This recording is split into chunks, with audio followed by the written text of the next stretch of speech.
Because I'm cool with my ex. Is that a cool, like, we're probably going to get back together, cool? Or like, Oh no, we're never getting back together. Why would you not get back? Because the reason we broke up is extremely valid. Okay. Yeah. Do you want to go into more detail? I would love to. Of course I want to know. The reason we broke up is because of sickle cell. I think around like 2014, I started like using it to learn how to socialize. I'd use YouTube, I'd read blogs, things like that. I used to figure out how to like make friends and also how to like interact with women as well. Like, I think we struggle with self-acceptance. We just don't make it like, okay, well, let's kill men, let's rape them. Yeah, average man cannot buy a house, provide for a family, and do that. It's like now the patriarchy's not benefiting men either, and men don't know how to deal with it. Okay, you work, okay, you go to the gym, so do I. The average woman can say she does so much more for herself and her community than the average man. So say you were wearing certain clothes and you're going out and your man said he didn't like that because it made him feel insecure. You would say that's the man's problem, right, to fix. Mm-hmm. But why? Like, if this is someone you love and he's saying you doing that makes me feel uncomfortable, why is it his problem to fix his uncomfortableness? Wait, so I'm dating someone, yeah, and I'm going out and I have an outfit they don't like, yeah, and they say they don't want me to wear it because it makes them feel insecure, and I say, well, that's your problem, and you're saying, why is it his problem? Why is it his problem but this is a man that you want to be with, and he's saying like, you doing this makes me feel a certain type of way that I don't like, but you're saying that you're gonna do it regardless, and you need to figure out your own thing about not liking it. Mm-hmm. Because I feel like you're then policing a woman's actions or how she chooses to live her life based on your insecurities. I think when your insecurities show up in the way like you choose to behave and behaviors that you demonstrate, I think that's separate. But it's like, why am I in it? Like, because you feel a certain way, I can't wear like certain clothes. That's like controlling. Okay, and so then say with your man, I don't know whatever insecurities you may have, but say in this scenario you're insecure about something and this man behaves in a way that then like makes you feel insecure in that moment.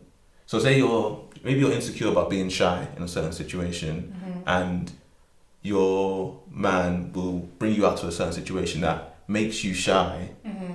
and you're like, I don't want to be here because it makes you feel insecure, and he's like, you need to sort that out. Well, I don't think you can compare like the two though. Like, they're not the same. Is it because insecurity? Because the insecurity maybe is different. Think of it like a physical. Yeah, because it's just I'm just trying to, because I don't know.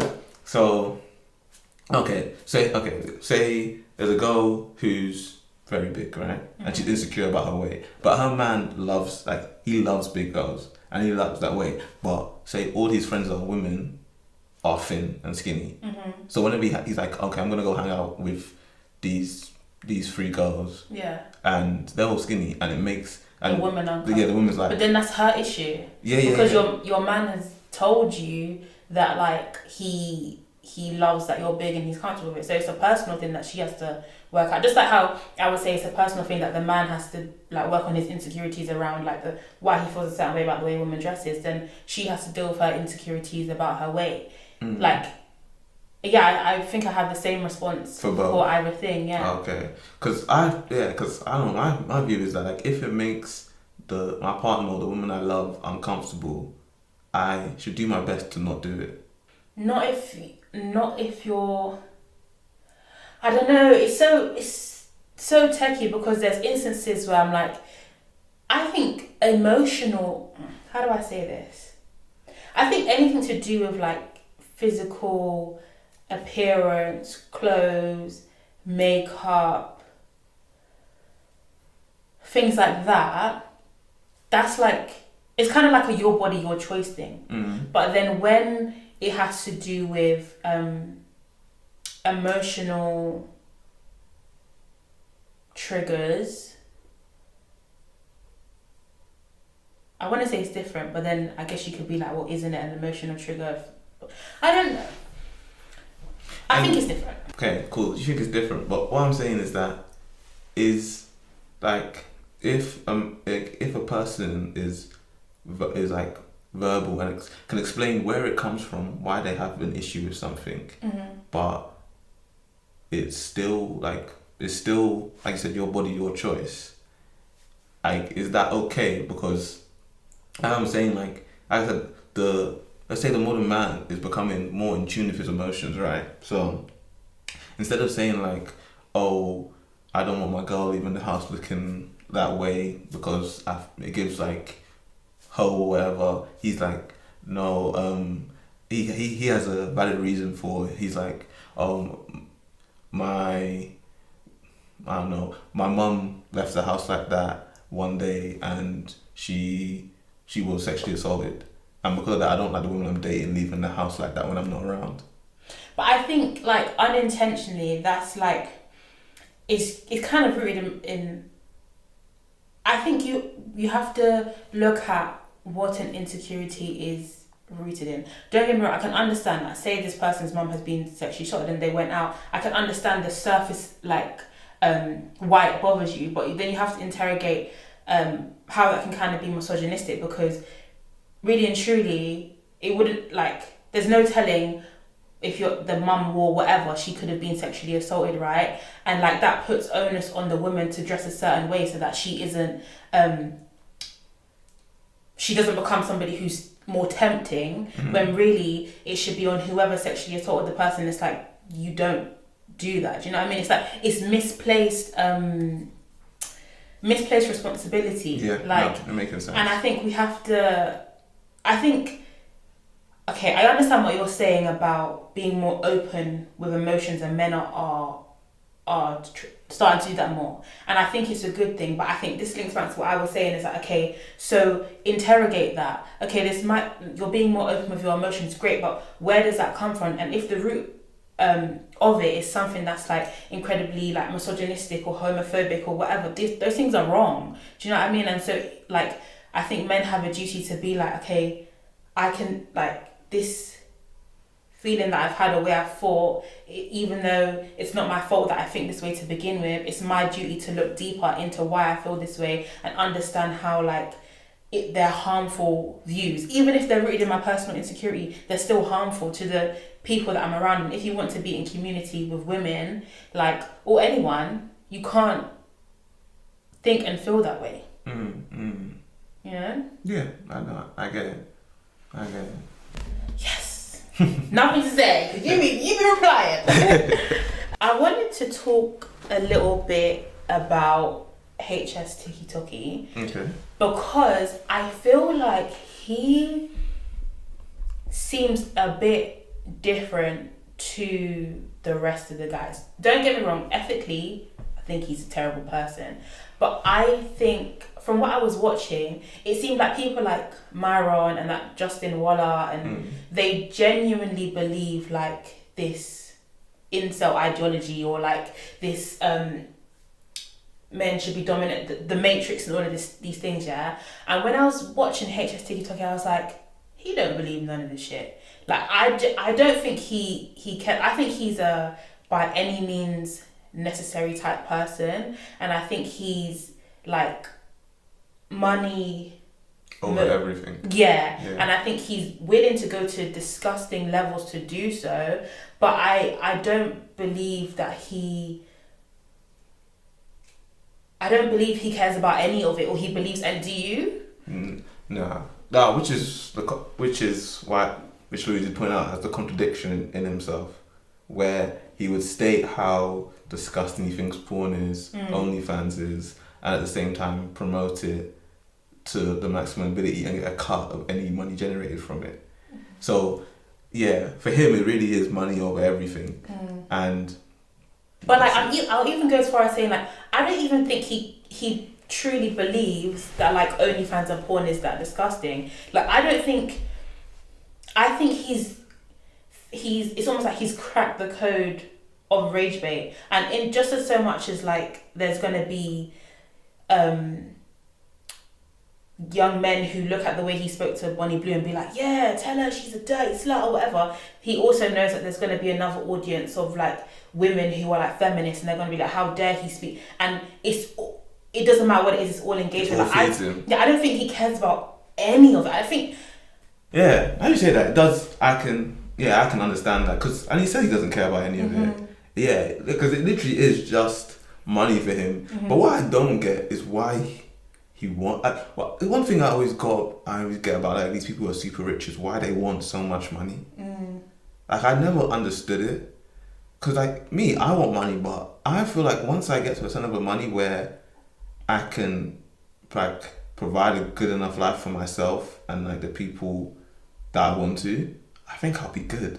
I'm a very minimum effort kind of person, where it's like I do well to the amount I could put the least effort in. But like people like HS Tikky Tokky, where he's putting in all this effort just to make money. Like he's rage baiting the world just to make money, and I just don't get it. I feel like money unlocks like a certain level of like power and freedom, and I think there's some people who are like, I just want enough money to be comfortable and do things that suit me, and there's certain people who are like, I want enough money that I can do anything. I feel like it's kind of like Epstein, and I'm not saying that HS is that, but like when you're able to make enough money and have enough connections and be in enough rooms that you can basically come and go as you please in any capacity, I feel like that is really the goal for some people, like scarily. But I think some people are like, yeah, like I want to be able to do any and everything. I want to get up and I want to go to Dubai tomorrow, and I don't want to have to put in annual leave. And if I want to buy an island, I can do that. And if I want to have sex with 100 girls at once, I can do that. And it's like power. I think power hunger is a real thing, and I think money is probably the number one resource to unlock power. Okay, yeah, which I do hear, but because I get that from like the Justin guy, because like he met Trump and he's very excited to meet Trump because it gives him connection into power. But HS doesn't seem like he's trying, like he's around any of these people that have actual power in any kind of society. Yeah, but maybe, yeah. I agree. Because I do agree with you, and as you're saying, it's true. Like he doesn't care about all this stuff. This is just for money and the love of the game, it seems.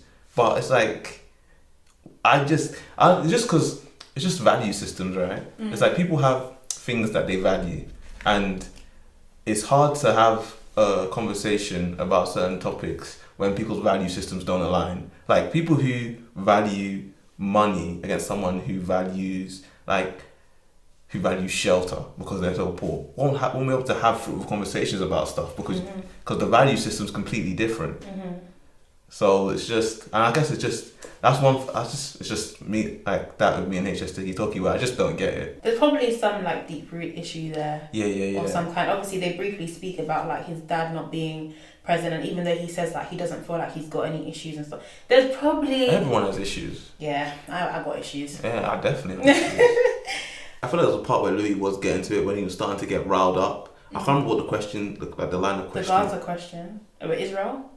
No, that's what isn't that what HS asked Louis? Like yeah. No, it was when I don't know if it was, maybe it was, I think it was before Louis came back to talk to him and his mum. Okay. It was the second time he came back and they were sitting at the table. Okay, yeah. And he was like, your energy's off. Yeah. And he's like, are you getting triggered to HS? And that's when he was talking about the contradiction in himself.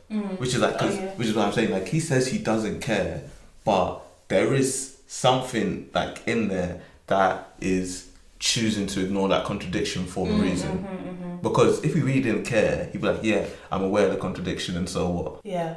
But I think he kind of vaguely answered it in when he said that if he didn't do the things he did in terms of on social media and clout and rage baiting, then he wouldn't be as successful as he is. And I feel like he's figured out his model and he's committed to it. Like, I don't think he has but I don't think he truly believes a lot of the things he says, and maybe he feels like he could have an easier better life if he didn't say those things out loud, and maybe that's the discomfort, but he's like, well, I'm running with it. Yeah. For things like this, like, for things I don't really understand, like this, and I can't see, I'm like, let me just wait 10 years. Yeah. And see how they are. Yeah. So it's like with Sneaker originally was kind of like Myron, HS, like them guys where you watch it, and then like wait 5 years, he converted to Islam, and now he believes the world is run by Satan. Yeah. And it's like, sorry, you know when Louis Theroux was like, Sam Smith's not the world isn't run by Sam Smith or something like that. Sorry, I just found that so hilarious. Yeah, but it's just like, yeah, I give it 5-10 years and see what HS Tikky Tokky's doing, because it's the kind of thing where I can't imagine the life he lives like is long term enjoyable. Yeah, I agree. And he's also he's 23. He's really young. At 30, he could feel completely different. Exactly. Yeah, so I get what you mean. Give it 10 years. Yeah. But I'm sure even 10 years time when he moves on from this, someone else will fill the gap, because it's always going to be a thing. Yeah, no, I agree. Do you know what? Yeah, I feel like I could talk about this stuff all day, and I have so much on here that we didn't touch, but like I'm just thinking about myself and my editing process, and I'm just like, it's a lot for me. So we're gonna have to either do a part 2, or maybe I'll get your friend on, or whatever. I think I'm gonna read the full book, continue doing my annotations, and then when I have like a more holistic understanding of like all the chapters, because there's a lot in here, we'll run it back. But before we close, I always have like a closing question. Oh, okay. Do you know who Steven Bartlett is? Yeah. Did you see the controversy around a clip from his, you know what I'm talking about? It's about men, like the jeans and... Oh, maybe not. Okay, so basically, I don't know who he's talking to, but he basically says that there's a rising issue about men's genes not being passed on because they're not having as much children, because women don't want to procreate with them as much. And so he says, he says that the male gene is dying out, or men's genes are dying out, and should there be a societal intervention or something to course correct to help men meet partners? You didn't see this? I saw it, yeah. Okay, and there was a lot of outrage about this, especially from women, because they're like, it's a terrible question, and it gives like Handmaid's Tale. Have you watched Handmaid's Tale? No, I'm familiar with it. And the friend that I'm telling you. Oh, girl, I can't wait to meet you. Yeah. I'll give you an insight. But like, it's very...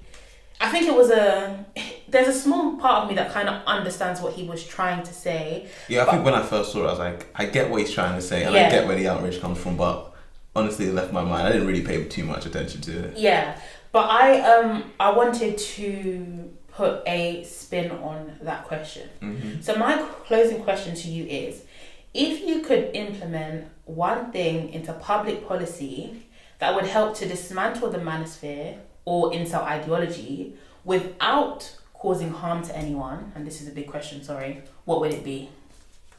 Anything, big or small.